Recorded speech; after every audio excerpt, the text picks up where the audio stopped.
Hello and welcome to Parker's Pitstop. Today we are with a very famous person in the world of Hungary, I believe. He is a real racing driver. He's also a very quick sim racer. His name is Gergo Baldi. Hello, Gergo. Hello, and thank you for the invitation. That's no problem. So, like I said, a real racing driver and a sim racer.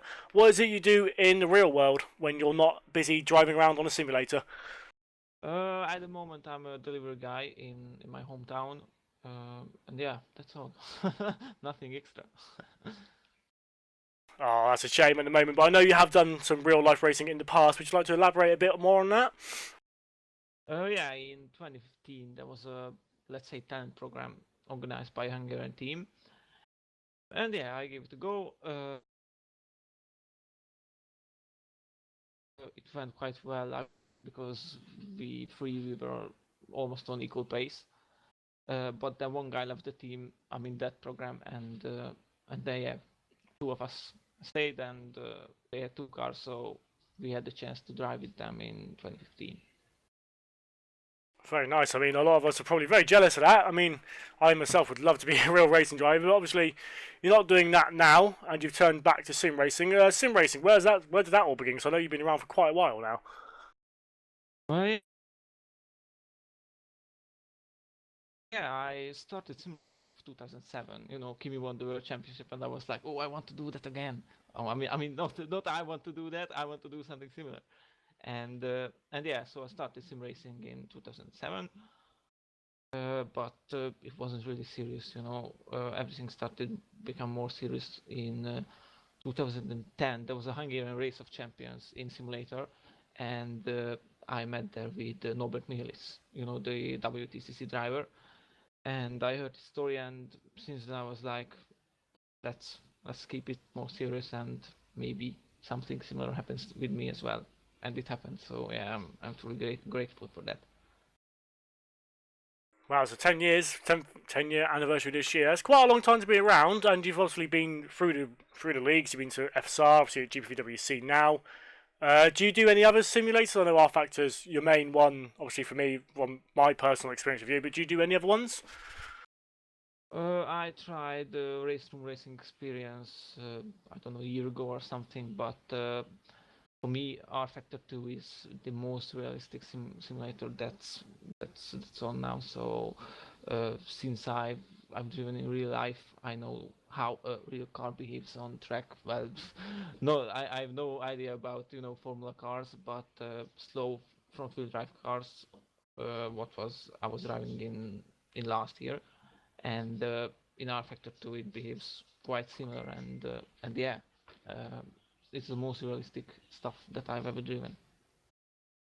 Yeah, and I mean, I've interviewed a couple of people who've done it in real life. For example, Matt Strand, he does a lot of it, and he says there are some similarities in some sims and some sims are way off, etc. But he says that there are some things from real life you can take into your sim racing. What stuff have you taken from your real racing into your sim racing, or vice versa? What have you taken from sim racing into your real racing?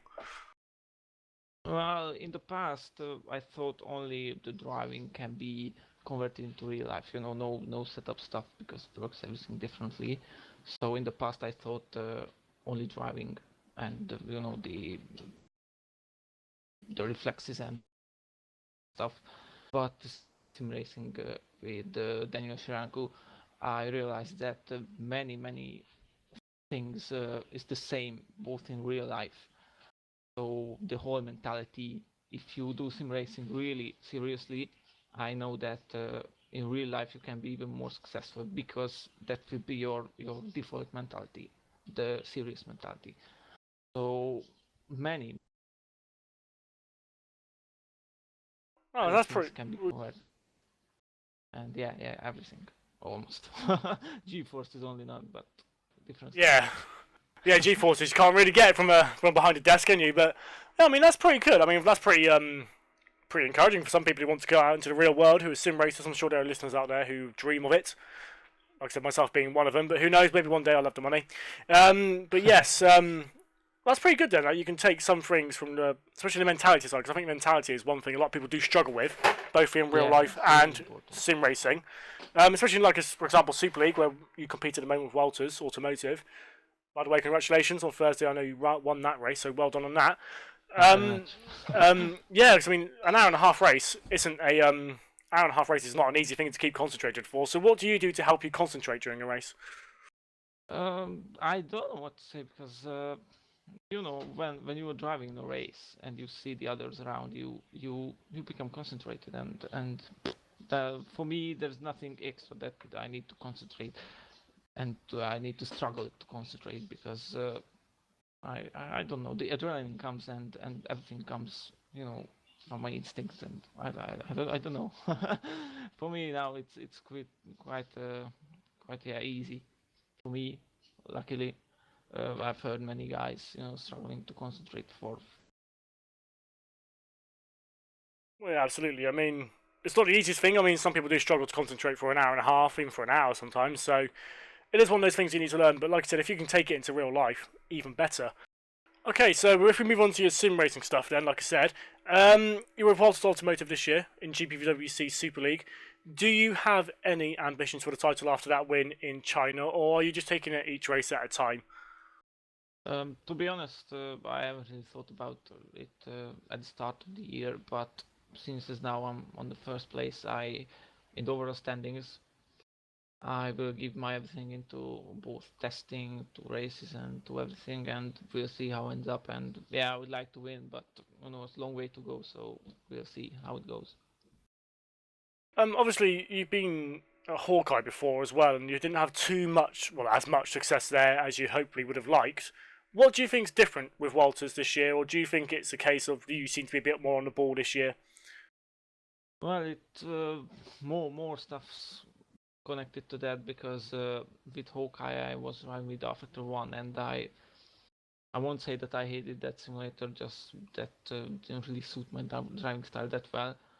But also for this year we have a team where everyone is serious, everyone works like professionals, and that brings us more and more forward.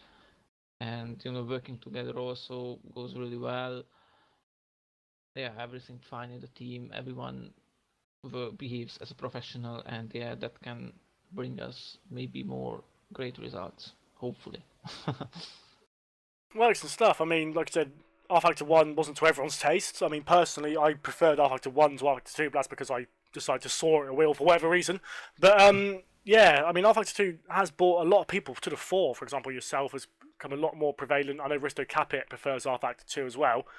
Do you think this is maybe proving the men from the boys in terms of sim racing, or do you think it's just a case of driving styles separate people? Well, it's a bit more like in Affected 2 you need to drive not just from your instincts and just to look as if you are quick, but also you need to use your head because the tire model is really really professional, that is as well. So it's like more realistic and yeah, you need to think about your tires when you are driving, not just now I turn the wheel and yeah everything goes well. It's more complicated for drivers. Yeah, and I think that's where the experience from it probably comes in a bit more. Like I said, it's your 10th year doing it.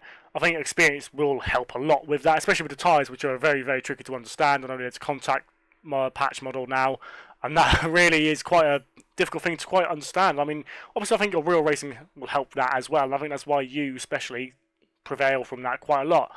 But obviously, you do other stuff as well as GBWC. What else will you be doing this year in terms of sim racing?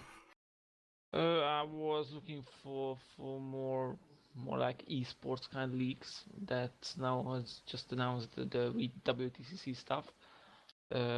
I'm planning to drive that and the Visa Legacy race that was last year.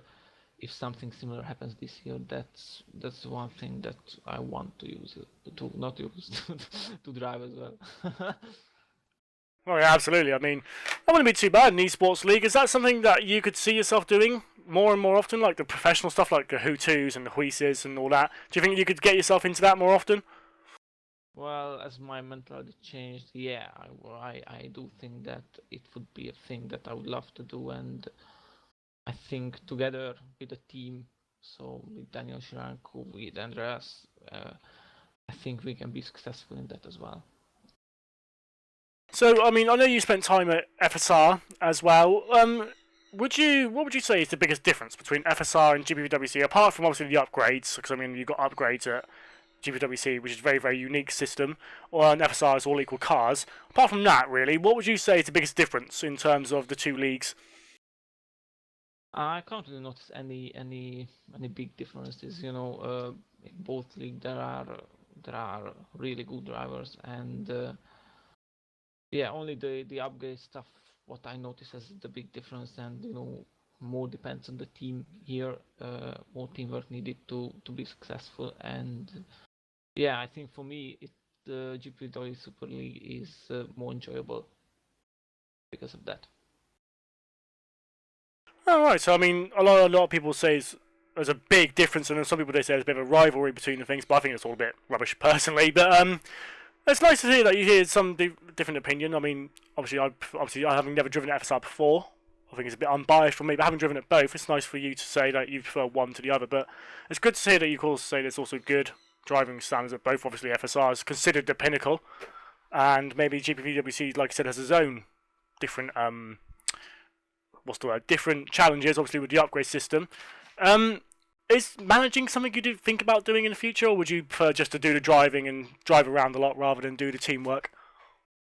Well, every time I think about managing a team, but but when I consider how much thing I would need to focus, then I I realize that I need to stay as a driver. Yeah, I mean, I don't envy Andreas' job at all, because I know Andreas is actually one of the better managers, I think, in the league in terms of really delving into the tricky stuff. What's it like working with Andreas? 'Cause he seems like someone who would be really, really good fun to work for.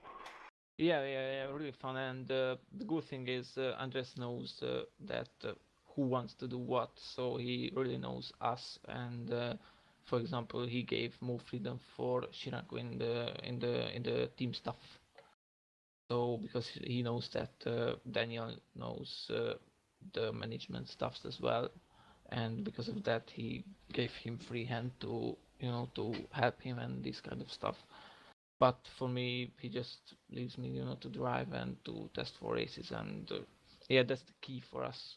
Everyone knows what their job, yeah, and yeah, quite fun to work in this team. Well, it's good. I think most of sim racing is, at the end of the day, it's about having fun and having a really good time when you're doing it. Because obviously, if you weren't going to have fun, what's the point of doing it? I think you do get to a point where you find it a bit too serious, people take it a bit too serious, gets a bit too involved, and people end up losing their minds, losing the fun of it. But if you can work in a team like you are with Andreas, with Walters, that you enjoy, then well, hey, you might as well keep on it, aren't you? Okay, then, so if we move on to our last question then, going back to your real racing stuff, do you have any plans for the future in terms of going back to that, or would you be sticking to sim racing for a while? Now I'm in talks with the Hungarian team, and after their sponsorship talks, they're gonna decide if I can race or not, because I can bring zero money for a team, and yeah, everything depends on money in my case, unfortunately. Well, yeah, sadly, sort of motorsport is all about money. What sort of championship would that be? Would it be tin tops? Would it be open wheelers? What sort of championship would that be? Hopefully. I would stay with the lovely Suzuki's. It would be the Swiss Cup Europe, what is a European level championship with, I don't know, 30 cars or something like that. So yeah, it's a really good challenge and a step forward for me. Lovely. Well, fingers crossed for you, Gergo. I mean, you obviously have the talent, and fingers crossed for your Super League as well. I mean, like I said, leading the standings at the moment for yourself. I can't quite remember where Walters are in the standings, but obviously you'll be going for the title, so fingers crossed, and good luck to you for that, and obviously good luck for tomorrow. Thank you very much, and it was a pleasure to be here. That's no problem. So obviously this interview will be going out very shortly, and we look forward to meeting our next guest for the next episode in the next couple of weeks. Thank you very much for joining. This was Parker's Pit Stop. If you need to have any more information about our other shows, please go to our Facebook channel, SimNews.TV on Facebook.